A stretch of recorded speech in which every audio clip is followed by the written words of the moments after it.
Welcome to This Is Homeschooling. I'm your host, Blair Lee. This is part 2 of a 2-part episode. In the last episode, we talked about some of the things you want to pay attention to if you're homeschooling a child who is struggling. Today, we're going to talk about some things you want to pay attention to if you're homeschooling a child with high academic needs.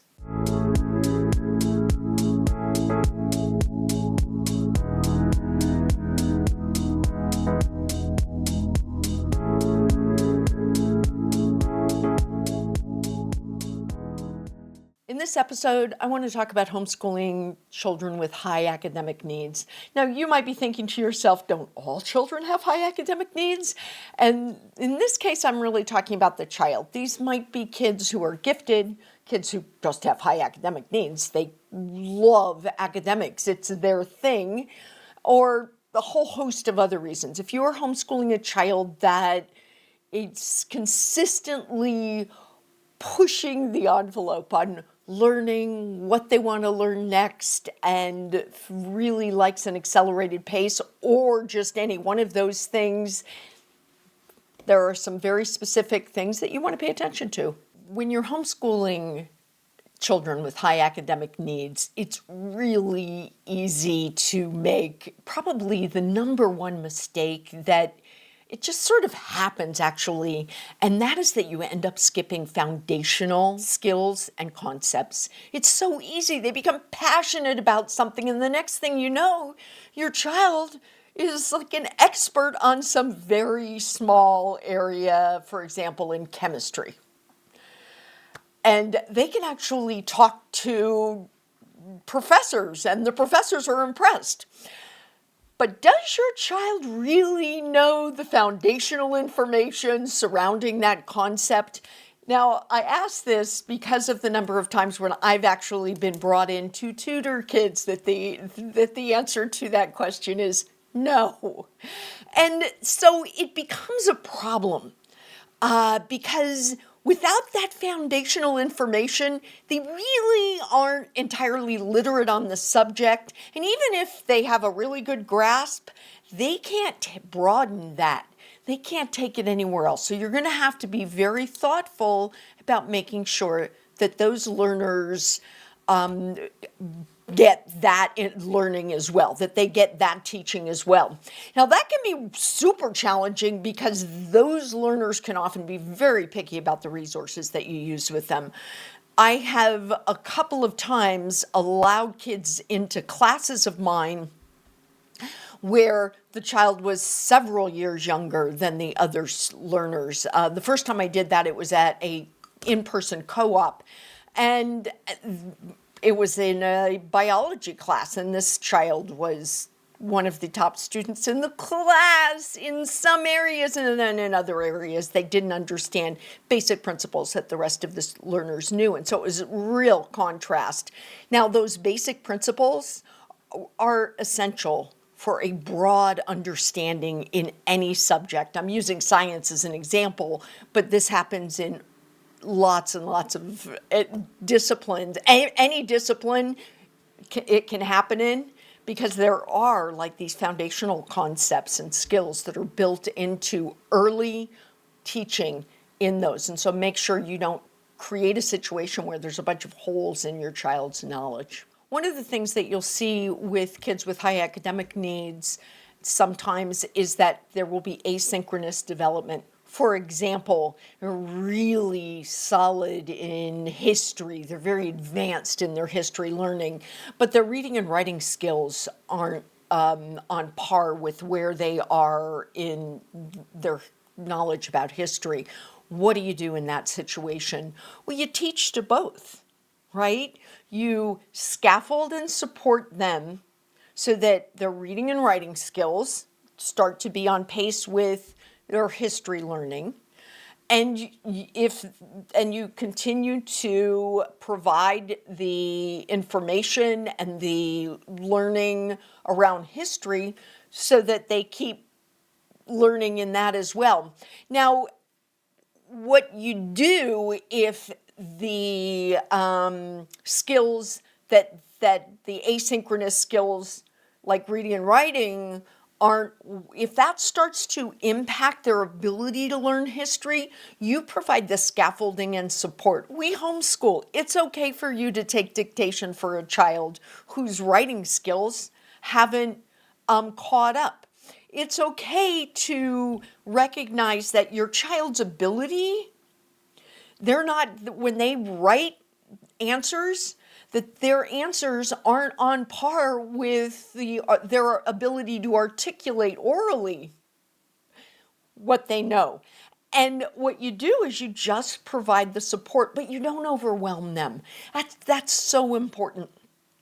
You think about cognitive load. So because they're more literate in one area, they're able to handle a higher cognitive load in that area than the skills that they're still, those emergent skills that are requiring more of their thinking. And so you can separate out, but with the thoughtful understanding that you're going to consistently work on merging those so that there starts to be equality within those. Because if you're going to do anything with history, you are going to need to be able to read and write about the history in order to, if that's what you want to do, and you later in life, you're going to want to be able to merge those skills. Now, if you have a child that there's any thing that is causing them to, for some skills not to be at the same level,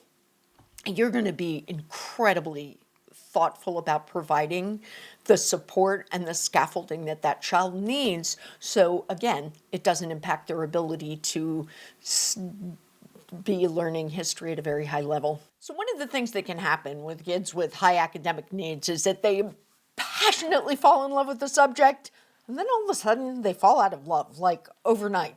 So what do? Well, there's a couple of things you need to do. First of all, if there's foundational skills that are really important, that were a part of what they were learning, they need to learn those. And so make sure that they continue to provide teaching and learning around those. But often with kids with high academic needs, they'll hit what I like to call sort of a ceiling. Everything's come really easy, and then all of a sudden things aren't so easy. It's really interesting. This keys into something that I was a chemistry professor in college, and the number of people, and so you get two different groups coming to your office hours. You get the people that don't understand, and it's challenging, and they want your help. I love those students. Those are really hard workers, and they are committed to passing chemistry. And then you get students who walk into your office and say, I didn't pass this. I don't understand. I've never not passed something, and they've never had to work. And in conversation with them, you find out that they've never had to work hard to learn something. This keys into an executive functioning skill that you are really going to want to thoughtfully work on with your child with high academic needs, and that is persistence, stick-to-itiveness. You need to, these kids, because of their high academic needs, they will hit ceilings. You want a child, maybe it's college chemistry, you want a child who, when the going gets tough, they buckle down and focus. And they get the support that they need, and so you want to help them have all the understandings of what you do when something becomes challenging. And the answer isn't to quit. The answer is to, if you were in love with something and then you hit an area where you don't understand anymore, or where it's too challenging, what do? And help your child learn the executive functioning skills needed. Stick to it. You figure out where the holes are and you fill them with knowledge and understanding. You get tutoring. You get resources, whatever it takes, and pay attention to that and help your child in those areas. There is another reason that kids with high academic needs sometimes at least seem to become disengaged, and that is one thing led to another. And so they were kind of learning, and then something tangential caught their attention, and they went in this direction. Or at least this is how I picture it in my head. I've dealt with it both within my own family, with myself, and as a teacher. And again, this keys back to the foundational skills. It's okay if, for example, they wanted to know everything about gravity, and then they got sidetracked with black holes, and then they fell in love with Star Trek and decided they wanted to be a movie producer or whatever. This could happen. It's just like you feel like they're all over the place. Pay attention to if there's a common theme that they love. Again, think about the foundational skills. If you can provide a solid base for a learner where they are strong, they have age and stage level mastery of the foundational skills, then your learner is going to be fine. You will have handcrafted for a learner who can learn anything in this big, complicated, quickly changing world that we live in. And that's what it's all about, isn't it? Not only have I worked with a lot of people with high academic needs, you could consider me someone who is definitely an individual with very high academic needs. I just love learning, and I eat it up, and I'm constantly pushing where to learn next.